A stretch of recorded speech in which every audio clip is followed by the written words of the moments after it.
Hey guys, this is Tony with Inner Geek Designs. Today I'm back with another Inner Geek podcast.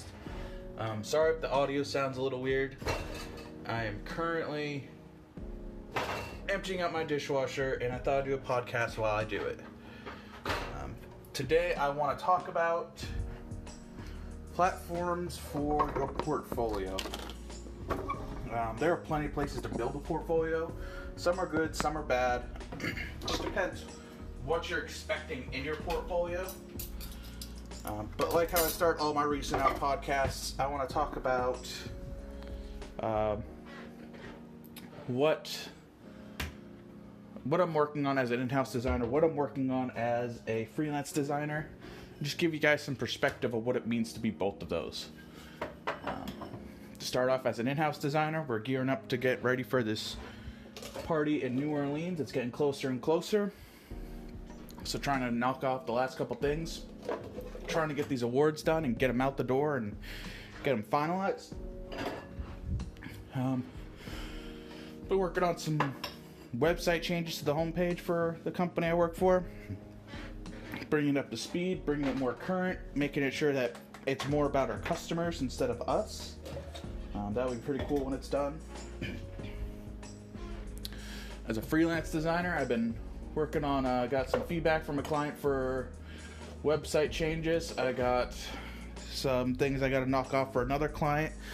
Did a brochure for them, did a flyer for them.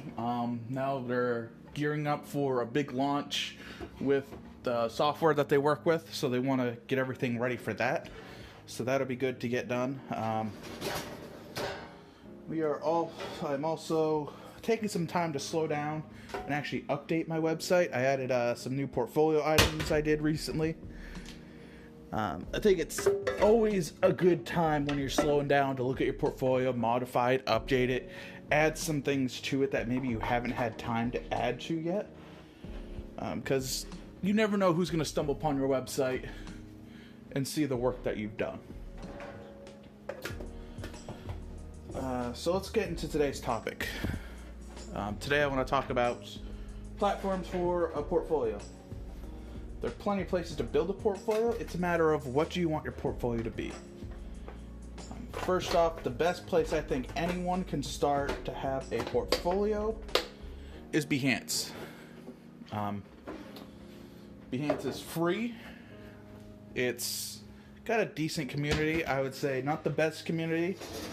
I kind of think Behance has a little bit of a snobby community attached to it because it's a lot of designers, arty people. And if your design's not up to snuff, they'll let you know. But it's good for a portfolio. It's actually what I used when I was right out of college to get my first job, which is now my in-house design job. So it can be, it looks professional. It can get you a job. But there comes an issue when you're using someone else's platform as your platform to make money. What happens if that platform goes under? Then what? What are you going to do when, Adobe decides to sell Behance and Behance is on its own again and you have to worry about your website? Well, then you're worried about, I have to find another portfolio. This is where I think it always comes in handy to have your own website. No matter what, there's plenty of free options for this. A WordPress is free. You can have a WordPress website with a .wordpress.com website. Or you could just buy a domain and buy hosting, which isn't too expensive. I pay maybe $100 or $200 a year total for my domain and my hosting. And then WordPress is completely free. You just add the files and then you're good to go. You could also use a Squarespace website. Squarespace is also pretty good. Don't have any quarrels or qualms with it. Same thing with Wix. I have a little bit more issues with Wix than Squarespace, but hey, if you like it, if it gets you a portfolio, it's a great option for you. You just need to build a portfolio. Some people like to use social media as portfolios. I personally do not agree with this statement. It's just me. I can't agree to it. If you're using social media as a website, again, you are putting your business trust in someone else's hands. And that to me just never is a good idea. You could also build a website with, if you know how to code, you could do that in Dreamweaver. Or you could do Adobe Muse, even though it won't be supported in a couple years. That doesn't mean it's not a bad platform. That just means going down the road, you might have to figure something out. But it's still a good platform. You have till 2020 to build a website, get it up there, start finding clients, at least have something to show. My website, I've had a WordPress website since I graduated. I will be honest with you, it has changed 7 or 8 times, at least that. I thought it was just going to be a portfolio website. Then I was like, well, I'm going to make this a company, so I need to add more to it. I found a bunch of themes. I tried free themes. They didn't work. I tried some premium themes. I like some of them. I found one that I really like, and I've been sticking with it for now. So it comes down to, what do you want? Do you just want a portfolio website? Then maybe Squarespace or something like Wix would be good for you. Do you want to eventually become more than a freelance designer and have a business? If that's the case, go with something like WordPress. It'll give you the option to add more to your website than just a portfolio.